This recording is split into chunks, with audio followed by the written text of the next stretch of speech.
बिस्मिल्लाहिर्रहमानिर्रहीम। अस्सलाम वालेकुम। बस क्या हाल है? उम्मीद करते हैं कि आप सब ठीक होंगे।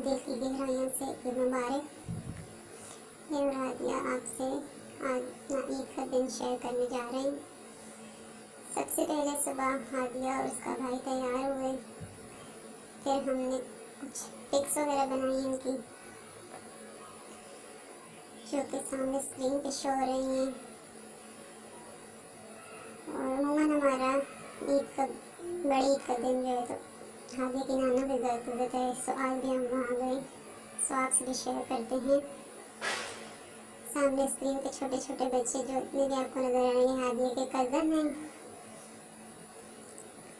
प्यारे प्यारे से मासूम से बच्चे, तमाम बच्चों को अल्लाह ताला अपने हिफ्ज़ व अमान में रखे।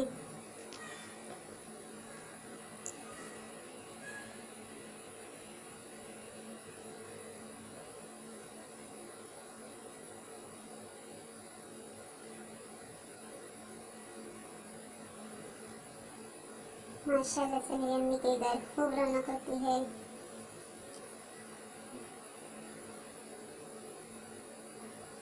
तमाम ननिहाल वाले वहाँ इकट्ठे होते हैं, सब मिल के ईद करते हैं और खूब रौनक लगी रहती है।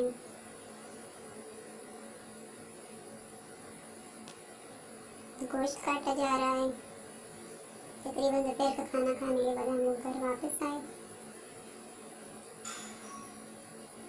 घर वापस आने के बाद हमने कुछ देर आराम किया, फिर हदीया ने कपड़े चेंज किए, शाम को दूसरे ड्रेस पहना ईद का, और अब वो भी आप सबको ईद मुबारक कहना चाह रही है।